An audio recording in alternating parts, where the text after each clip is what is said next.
jiwa itu menurut Imam Fakhrur Razi sesuatu substansi yang berbeda dengan badan, terpisah secara esensial meskipun bergantung secara pengaturan dan instruksi dengan badan. Dalam diri kita, di balik jasad jasmaniyah ini ada jiwa, ada ruh. Dan jiwa dan badan itu sesuatu yang tidak sama, tapi saling mempengaruhi.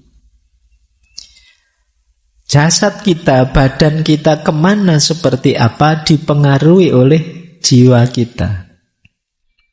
Makanya dulu kita pernah membahas, ada peribahasa itu ya, dalam tubuh yang sehat terdapat jiwa yang sebenarnya kebalik.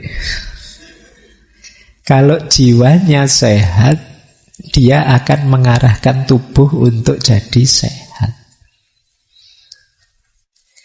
Jadi kenapa? Karena kalau versinya Imam Fakhrur Razi, badan ini hanya alatnya jiwa. Ya kan? Pikiranmu ngeres dulu, baru matamu jelalatan lihat yang saru-saru. Alatnya sudah. Jadi kamu batinmu marah dulu, baru tanganmu bergerak memukul. Jadi jiwa itu esensinya, jasad alatnya. Kuncinya orang hidup ada pada jiwanya. Nah, kata Imam Fakhrur Razi, jiwa itu satu, utuh. Jadi kalau saya bilang aku itu ya, berarti aku jiwa secara utuh. Tidak terpisah-pisah. Nah, buktinya apa?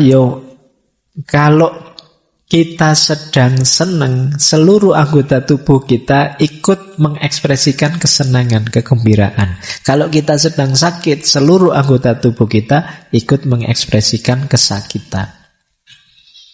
Jadi fakta empirisnya menunjukkan jiwa itu utuh satu. Kan tidak, misalnya badan kita dicubit itu kan, alah biar aja yang dicubit tangan aja kok, nggak peduli lah, kan nggak begitu. Sakitnya ke seluruhnya. Yang merasakan sakit itu kan batin, jiwa. Jadi kalau kita dicubit ini kan ada rasa sakitnya. Rasa sakit yang dirasakan jiwa itu ya utuh seluruh tubuh, tidak kok terpotong-potong satu. Efeknya untuk batin kita ya utuh, meskipun yang disakiti hanya bagian kecil dari tubuh. Itu pandangannya Imam Fakhrur Razi. Nah, arahnya selanjutnya gimana? Oleh karena itu, jiwa harus bersih. Biar apa? Yang diproduksi hal-hal yang bersih. Kalau jiwanya kotor, ya yang lahir perbuatan-perbuatan yang kotor. Karena jiwa jadi supirnya, badan jadi kendaraannya, alatnya. Kalau supirnya ugal-ugalan, ya nanti badannya yang tabrakan. Maka jiwamu harus beres dulu. Ini ya sama seperti Imam Ghazali sebenarnya kan. Bagaimana kita mengelola kalbu, mengelola hati, biar hidup kita tertata. Nah, jiwa kita punya 3 daya. Yang pertama daya tumbuhan, yang kedua daya hewani, yang ketiga daya insani. Kalau ini banyak di pikiran-pikiran sebelumnya. Daya tumbuhan itu ya berhubungan dengan makan, minum, seks, tumbuh jadi besar dan lain sebagainya. Kalau daya hewan itu daya mobilitas, ambisi, keinginan, cita-cita, target. Ingin ke sana, ingin ke sini, itu daya hewani. Kalau daya insani ada 2. Ada daya teoritis, ada daya praktis. Kalau daya praktis itu yang mengatur tubuh ini mau melakukan apa. Misalnya Aduh, tenggorokannya kok gatel ya. Wah, ini saatnya minum berarti. Nah, itu pikiran yang menyuruh minum, itu daya praktis namanya.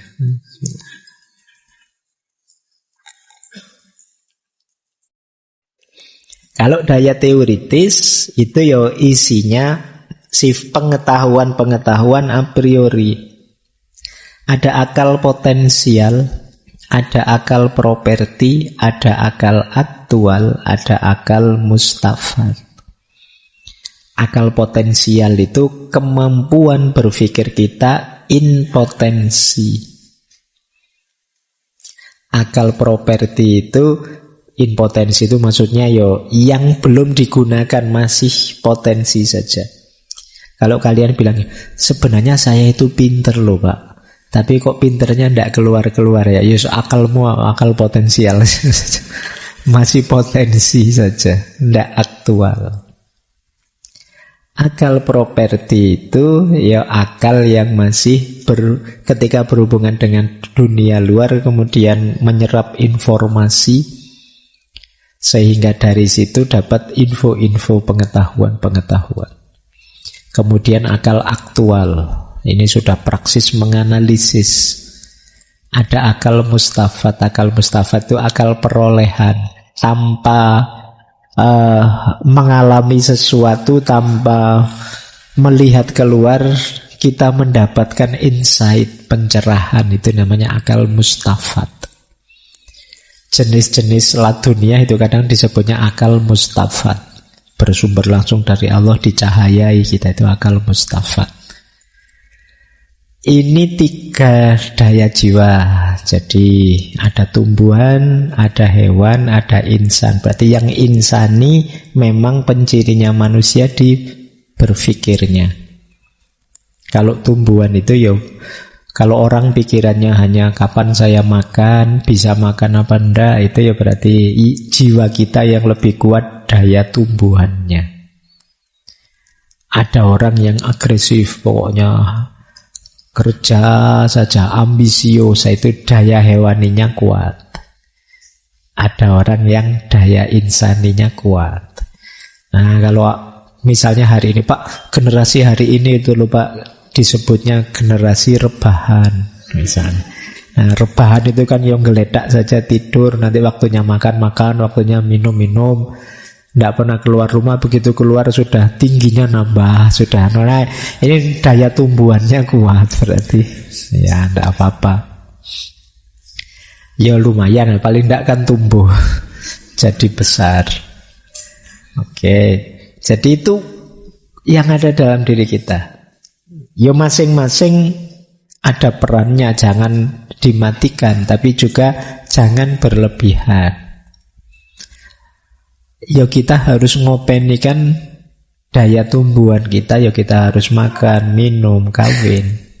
Tapi jangan berlebihan. Kalau berlebihan akan balik merusak kita sendiri. Daya hewani juga begitu, jangan berlebihan. Bahkan daya insani pun jangan berlebihan. Hari ini kan terkenal sekali itu kan penyakit overthinking itu. Mentang-mentang manusia mikirnya dipol-pol sampai stres dewe. Ya.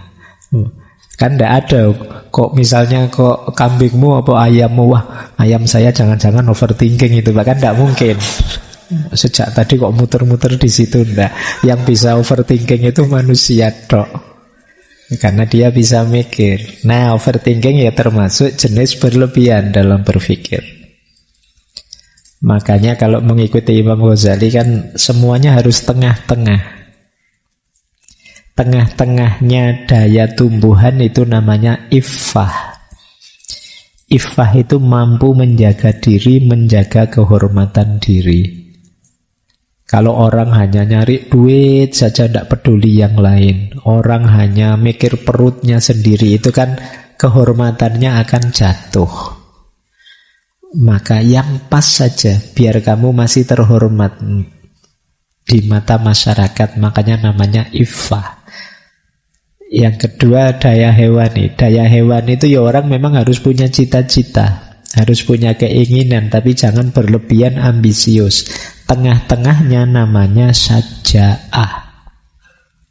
Saja'ah itu keberanian untuk mewujudkan keinginan-keinginan baik, tapi jangan berlebihan.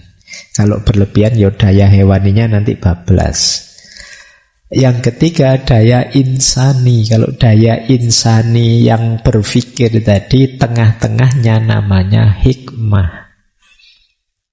Jadi kalau hikmah itu ya pengetahuan yang manfaat, yang pas, yang cocok, yang sesuai untuk hidup kita. Pengetahuan yang tidak sekedar dikoleksi, tapi demi perbaikan kualitas diri. Itu namanya hikmah. Pak, saya sudah ngerti banyak ilmu tentang ini, tentang itu.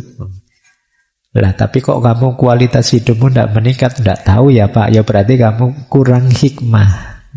Jadi pertama-tama dahulukan ilmu pengetahuan yang mengupgrade dirimu, kualitas hidupmu. Jangan misalnya tiap hari diskusi tentang kemiskinan tapi kamu sendiri miskin. Nah, manfaatkan dulu teorimu untuk kesejahteraan hidupmu, biar ilmunya berubah jadi hikmah. Oke, jangan sekarang yang rame itu kan diskusi tentang moderasi beragama. Ya sebelum itu moderatkan dulu dirimu. Jangan sampai tiap hari berdiskusi moderasi, kamunya sendiri masih tidak moderat, masih ngamuan, masih keberagamaanmu masih tidak imbang. Ya moderatkan beragamamu. Nah ini namanya hikmah. Jadi 3 daya dalam diri kita ini harusnya kita kelola dengan pas. Karena Allah memberi 3 daya itu tentu saja ada tujuan dan maksud serta manfaatnya demi pemenuhan amanat sebagai hambanya dan khalifahnya. Baik, kalau sudah bisa kita bereskan 3 daya tadi, ayo sekarang dicek jenis jiwa kita sudah ada di mana. Kalau menurut Imam Fakhrur Razi, ada nafas mutmainnah, ada nafas lawamah, ada nafas ammarah bisu. Jadi mutmainnah itu yang tenang, lawamah itu bergejolak, ammarah bisu itu yang buruk, memerintahkan pada keburukan. Mutmainnah itu berarti jiwa yang sudah tenang karena sudah paham hakikat hidup ini dan hubungannya dengan Tuhan. Orang yang ada di level mutmainnah ini cirinya apa? Tidak takut, tidak menyesal. Kalau masih ada rasa takut, masih sering menyesal, ya namanya belum mutmainnah, masih lawamah, masih goncang. Ya memang tidak gampang untuk membangun jiwa yang tenang ini. Tapi ini kondisi jiwa paling ideal, yang satu-satunya yang nanti irji'i ila rabbiki radiyatan mardiyah. Itu jiwa yang mutmainnah ini. Kalau teman-teman sudah ada di sini, alhamdulillah. Ya, kalau belum, ya memang belum memulai perjalanan mungkin kalian. Ayo dimulai menuju mutmainnah ini. Sebagian besar kita mungkin ada di yang kedua, nafas yang lawamah, masih bergejolak. Cirinya lawamah itu masih banyak penyesalan, meskipun setelah menyesal diulang lagi. Nyesel saya Pak, kenapa kok kemarin nyontek ya? Tapi besok ujian ya nyontek nih. Kenapa kok saya bohong ya Pak? Nyesel saya Pak, kok tadi lihat video-video yang tidak pantas itu ya. Tapi besok ya kumat lagi, nonton lagi. Ini lawamah, masih bergejolak. Cirinya yaitu tadi, masih sering menyesal. Semoga tidak yang ketiga. Yang ketiga itu nafas yang memerintahkan pada keburukan. Kalau kalian ada di nafas yang ketiga ini, kalian nyaman dalam keburukan. Curang tapi senang, korupsi tapi bahagia. Ini namanya nafas yang ammaroh bisu. Jadi ngambil haknya orang tapi malah nyaman, santai. Membohongi orang malah ceria, senang. Wah, saya tadi Pak bikin hoax, ternyata banyak orang percaya Pak, yang like banyak, luar biasa. Ini jangan-jangan nafasmu ammaroh bisu, menyuruh pada keburukan. Eman-eman ya, kalau nyamannya pada keburukan ya nanti perbaikannya agak lama. Karena orang kalau nyaman itu kan biasanya tidak mau pindah dari situ. Ya paling tidak lawamah lah, ya masih bolak-balik tapi masih ada penyesalannya. Syukur-syukur bisa mutmainnah. Ini pikiran ini bisa kita temukan juga dalam Imam Ghazali, meskipun dengan variabel yang lebih banyak. Kalau di Imam Ghazali 4, kalau di Imam Nawawi Al-Bantani ada 7 jenis jiwa. Baik, kita lanjutkan. Nah, kalau ini tingkatannya, ini yang saya jelaskan, ini boleh dicek di kitab yang saya sebut tadi ya, Nafas Warruh Wasyarah Qawamuha. 3 tingkatan jiwa apa? Kalau ini ahwalnya, kalau tadi kan makomnya. Yaitu yang pertama as-sabikun atau al-muqarrabun. Ada jiwa level 2 ashabul maimanah, kadang disebut juga ashabul yamin, yaitu al-muqtasidun. Dan level paling rendah ashabus simal, al-zolimun. Level paling tinggi level spiritual. Level kedua level moral. Level ketiga ya level rendah duniawi. Orang yang hidupnya hanya sibuk mencari kesenangan duniawi saja, perhatikan kata saja ini ya, bukan berarti kalau begitu, kalau menurut agama berarti hidup tidak boleh senang. Boleh, silahkan saja, wong Allah menciptakan kita untuk senang, untuk bahagia. Tapi bukan itu puncak perjalanan kita. Puncak perjalanan kita itu ilaihi roji'un. Jadi kesenangan dunia jangan jadi target final, sehingga segalanya diarahkan untuk senang-senang duniawi. Arahnya tetap ilaihi roji'un. Maka jangan jadi ashabus simal, kita ada di level jiwa paling rendah. Yo mari naik ke ashabul yamin. Ini level 2, level akhlak, level moral. Yang paling tinggi muqarrabun. Ini ya para siddiqin, para aulia yang sudah dekat dengan Allah. Baik, saya tidak tahu, semoga paling tidak teman-teman tidak di ashabus simal. Semoga di ashabul yamin lah, meskipun belum nyampe muqarrabun, orang-orang yang dekat dengan Allah. Puncak kesempurnaan jiwa yang rasional, kata Imam Fakhrur Razi, adalah ketika dia tahu yang benar dan sadar untuk mengamalkannya. Itulah puncak. Berarti tidak sekedar tahu mana yang benar, tapi juga sadar mengamalkannya. Kalau tahu kan insya Allah teman-teman tahu banyak lah, sekolah sudah sampai kuliah itu ngerti macam-macam, mana baik mana buruk, lengkap sudah referensinya. Tapi sadar menjalankannya ini yang mungkin masih belum. Saya tidak tahu, mungkin sekali-sekali teman-teman muhasabah, introspeksi ya. Dari yang baik-baik yang saya tahu, berapa persen sih yang sudah saya laksanakan. Nanti akan kelihatan sejauh mana jiwa kita mengalami kesempurnaan.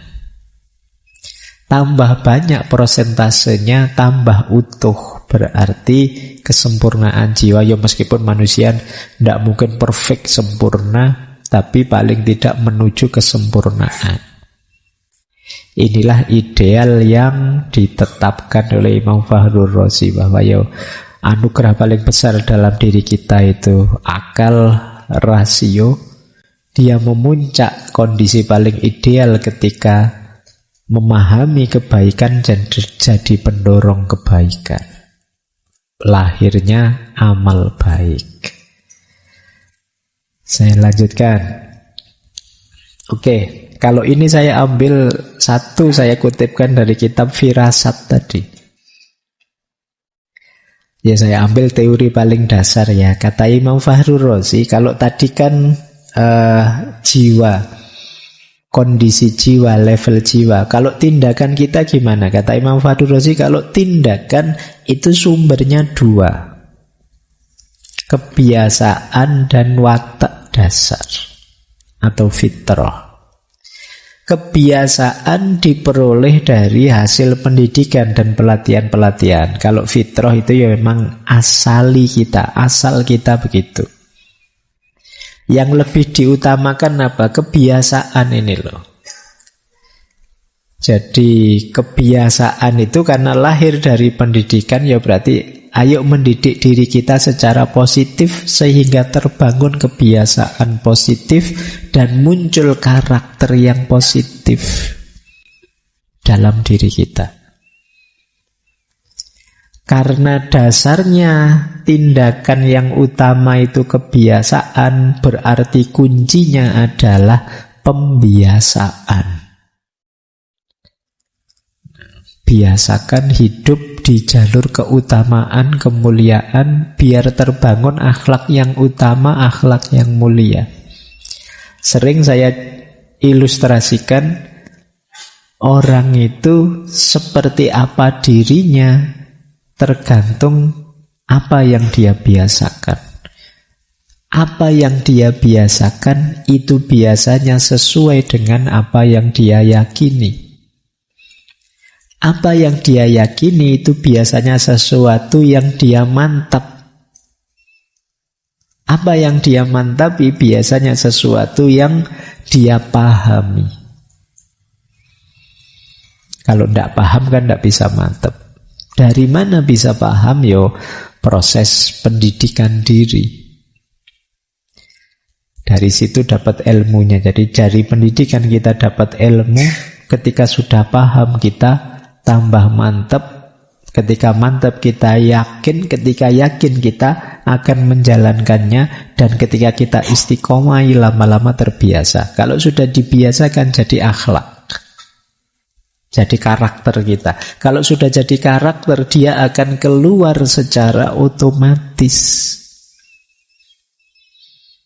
Kalau sudah dibiasakan ya otomatis. Kalau sampean biasanya ngomong saru-saru misalnya, dibiasakan begitu ya nanti keluarnya otomatis. Nggak pakai mikir, wis mencototnya itu yang saru-saru juga. Karena pembiasaan. Gitu. Kalau dibiasakan ngomong halus, ngomong sopan, kadang-kadang sama temennya sendiri juga rasanya risih kalau ngomongnya kasar.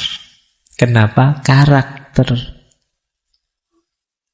Maka jangan menghargamatikan hal-hal buruk yang kita miliki sebagai manusia. Hal buruk itu misalnya, saya memang orangnya gini kok Pak, kalau ngomong belak-belakan sampean jangan baper loh Pak. Iya, tapi kalau ngomong belak-belakan yang menyakiti itu sebenarnya bukan harga mati. Bisa kok diubah. Kadang-kadang kan ada orang itu alasannya, yo saya sudah terbiasa begini, yo mau gimana lagi. Enggak, jangan mau gimana lagi. Bisa kok kalian jadi lebih baik. Dengan cara apa? Biasakan. Jadi saya memang keras gini, mau apa kamu? Iya ya, tapi ya jangan dihargamatikan. Kalau memang pengen santun, pengen lembut, bisa. Wong manusia itu tergantung bagaimana dia membiasakan dirinya. Baik, itu salah satu rumus tindakan. Jadi ya memang manusia punya watak bawaan. Tapi sebenarnya yang dia lakukan lebih banyak dibentuk oleh pendidikan, pelatihan, dan pembiasaannya di tengah masyarakat. Ya kayak kalian ini misalnya sudah terlanjur tiap Rebo malam sering ikut ngaji misalnya. Nggak ikut kan rasanya nggak enak. Atau sebaliknya, nggak pernah ikut ngaji, diajak ngaji mesti berat. Kenapa? Belum terbiasa. Nah, jadi itu diantara keunikannya manusia. Oke, saya lanjutkan waktunya. Ini mungkin terpotong batuk tadi ya, waktunya jadi mepet. Materinya belum habis. Nah, kebahagiaan sekarang. Imam Fakhrur Razi punya konsep yang khas tentang kebahagiaan. Beliau realistis. Ya, kebahagiaan itu ada kebahagiaan ruhani, ada kebahagiaan jasmani, kebahagiaan luar. Kalau ruhani, kebahagiaan dalam. Apa kebahagiaan batin? Kebahagiaan ruhani itu sempurnanya potensi pengetahuan dan keindahan. Kalimatnya unik ya. Maksudnya apa? Ya, pengetahuan yang kita miliki itu utuh, sempurna, dan bisa diimplementasi. Ketika kita mengimplementasikannya, disitulah muncul keindahan. Keindahan hidup dalam ilmu. Itu membahagiakan. Kita sadar bahwa manusia itu tidak boleh sombong. Dan kita sukses untuk tidak sombong. Bahagia kita. Misalnya kita tahu bohong itu jelek. Ada situasi yang mendorong kita untuk bohong. Tapi kita berhasil mengalahkan situasi itu. Tetap kita jujur. Itu membahagiakan. Itu kebahagiaan batin. Jadi kombinasi antara pengetahuan dan keindahan hidup. Ya kalau kebahagiaan lahir ya biasa saja sih. Kebahagiaan lahir itu harta, kedudukan, dan lain sebagainya. Ya, ini memang membahagiakan juga. Tapi yang lebih hakiki kebahagiaan batin. Untuk bahagia batin syaratnya antara lain adalah 4. Takwa, jujur, bisa dipercaya, dan istiqomah. Takwa itu berarti hidup yang terkendali, hidup yang terkontrol, sesuai dengan kehendak dan ridhonya Allah. Dari kata dasar wako yaki wikoyatan ittaqo yattaqi, berhubungan dengan kemampuan mengendalikan diri. Jadi orang bertakwa itu orang yang mampu mengontrol, mengelola, mengendalikan dirinya, hidup sesuai kehendaknya Allah. Inilah orang bertakwa. Kemudian jujur. Jadi, jujur itu ya objektif apa adanya. Kalau iya bilang iya, kalau tidak bilang tidak. Setuju bilang setuju, tidak setuju ya bilang tidak setuju. Dapat dipercaya. Jadi kalau ngomong A, ya besok memang A. Kalau sudah janji B, ya besok dilakukan B. Nah, berarti nanti kalau ada yang janji-janji waktu kampanye kok tidak dipenuhi, ya kemungkinan tidak bahagia. Karena syaratnya bahagia itu kalau sudah janji dipenuhi sehingga dia bisa dipercaya orang.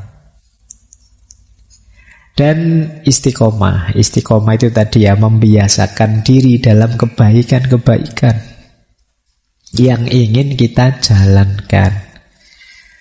Ini syaratnya bahagia menurut Imam Fakhrur Razi. Jadi takwa, jujur, dapat dipercaya, dan istiqomah. Ngomongnya cowopet tapi melaksanakannya bisa bertahun-tahun kamu latihan untuk takwa, jujur, dapat dipercaya, istiqomah. Ini perjuangan paling berat. Istiqomah itu seperti dulu pernah kita ngaji ya, rasanya ringan tapi kalau dijalankan berat. Oke, ini menarik. Silahkan kalau ada yang mau meneliti ya. Hari ini kan rame multiverse itu. Imam Fakhrur Razi punya pandangan sendiri tentang multiverse. Ini ada dalilnya ketika beliau menafsirkan apa? Alhamdulillahi Rabbil Alamin. Alamin itu banyak alam, banyak dunia. Nah, ini kalau ada yang tanya, dalilnya multiverse itu apa? Alhamdulillahi Rabbil Alamin. Jadi alamin itu tidak hanya satu alam, ada banyak dunia, ada banyak semesta. Nah, ini Imam Fakhrur Razi mengkritik para filosof seperti Aristoteles dan Ibnu Sina yang menganggap ya alam semestanya hanya satu yang berputar seperti kita rasakan ini. Beliau jauh lebih luas pandangannya. Beliau mengkritik geosentris. Ya karena mungkin eranya Aristoteles, Ibnu Sina belum ketemu pandangan bahwa bumi bukan pusat. Tapi jauh mendahului era modern, Imam Fakhrur Razi sudah bilang bahwa bumi ini bukan pusat. Ini meniru konsep, melanjutkan konsep atomismenya Imam Asy'ari. Jadi alam semesta itu ya sebagaimana dunia ini yang diciptakan dari atom. Alam semesta juga dari atom-atom yang maha luas, tidak terukur. Dan kita tidak tahu ada berapa banyak semesta di alam ini. Sesuai dengan besarnya, maha kuasanya Tuhan, sesuai dengan kehendaknya Tuhan. Kata beliau, ada ruang luar yang tak terhingga di luar dunia yang kita ketahui ini. Dan hanya Tuhan yang tahu di balik luasnya semesta, di titik mana saja ada kehidupan dan lain sebagainya, itu sepenuhnya Tuhan yang tahu. Kita tidak tahu karena keterbatasan kita. Mungkin teman-teman pernah lihat bumi ketika dibandingkan dengan alam semesta ini tidak ada apa-apanya, sebutir debu beneran. Jadi, dan kita tidak bisa menjangkau bahkan galaksi yang sana sini, kita bisa mengira-ira saja. Bahkan katanya bintang yang kita lihat hari ini itu bintang yang sudah ratusan ribu tahun yang lalu baru kita lihat sekarang. Mungkin bintangnya juga sudah tidak ada, sudah hancur, baru nyampe ke mata kita. Jadi betapa kecilnya kita berhadapan dengan multiverse, alamin, alam yang banyak ini. Nah itu menarik kalau ada yang tertarik membahas ini, atau tafsirnya Alhamdulillahi Rabbil Alamin, Tuhannya banyak alam. Jangan-jangan ini yang diadopsi oleh Avengers itu ya. Ada multiverse, alam yang bercabang-cabang banyak. Baik. Nah, ini loh yang saya kutip dari kitab beliau ya. Di luar dunia ini terdapat kehampaan tanpa batas akhir. Kholaun la nihayatalaha. Dan Tuhan yang maha tinggi mempunyai kekuasaan atas semua makhluknya. Di situ ada al-mumkinat, segala macam kemungkinan, bisa ini, bisa itu, dan lain sebagainya. Oleh karena itu dia yang maha tinggi mempunyai kekuasaan qadar untuk menciptakan 1000 dunia. Istilah beliau alfi awalim.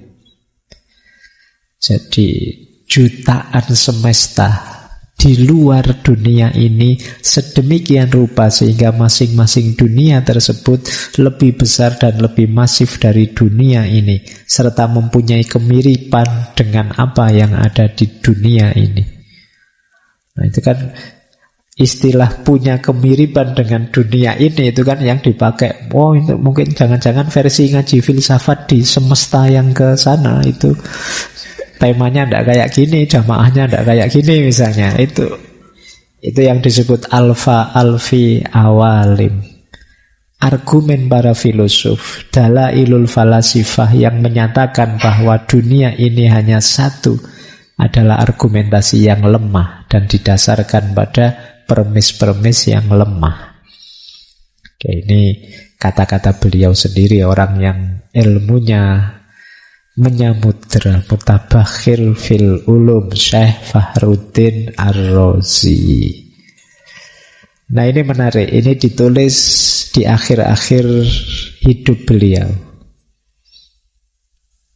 Kata beliau, yang ini saya sebut mulai kecenderungan ke tasawuf tadi. Hatiku tidak pernah kekurangan ilmu. Hanya sedikit misteri yang tidak aku mengerti. Selama 72 tahun aku berpikir siang dan malam. Namun aku jadi tahu bahwa tidak ada yang perlu diketahui. Ayo, cuma ini tidak untuk kalian.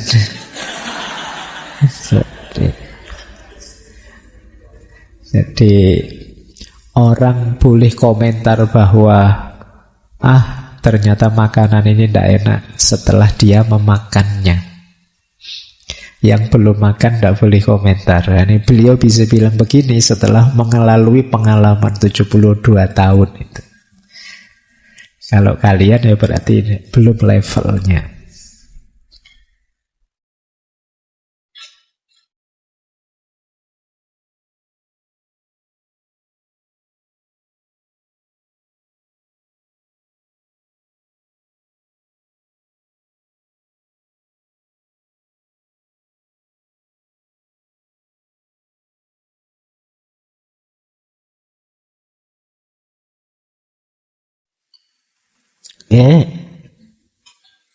Kita akhiri ya dengan slide ini. Silakan dibaca sendiri.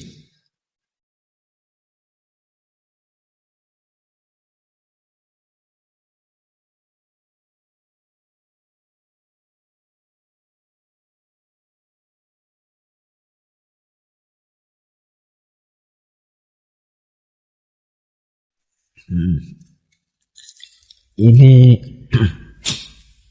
namanya hikmah tasyrik. Kata beliau, hidup kita sepenuhnya harusnya ibadah.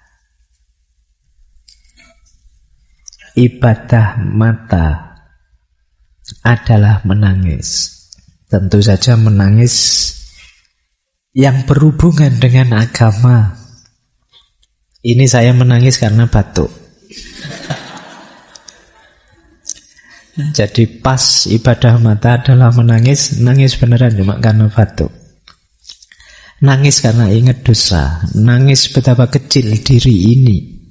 Menangis membayangkan betapa selama ini kita banyak tidak peduli pada Allah dan lain sebagainya, itu menangis. Ibadahnya telinga adalah mendengarkan. Mendengarkan hal-hal yang baik, mendengarkan ilmu, dan lain sebagainya. Ibadah lidah adalah memuji. Yang paling utama memuji Allah. Tapi juga boleh juga pujian yang membahagiakan orang lain, bukan mencaci. Ibadahnya tangan adalah memberi. Ibadahnya tubuh adalah berikhtiar, berusaha. Ibadahnya hati adalah takut dan berharap pada Allah saja. Dan ibadahnya ruh adalah tawakal, penyerahan diri, dan ridho, puas terhadap apapun keputusannya Allah. Meskipun ditakdir senang atau ditakdir batuk, tetap ridho. Itulah hidup ideal kalau versi Imam Fahruddin Ar-Razi. Tiap detik hidup kita semoga bernilai ibadah. Kalau ngaji gini paling tidak telinganya ibadah, badannya ibadah karena berikhtiar mencari ilmu. Semoga matanya juga ibadah. Bukan lirik sana, lirik sini ya ibadahnya itu. Berarti apa? Mata yang kenapa sih menangis? Karena sadar hadirnya Allah, hadirnya Tuhan.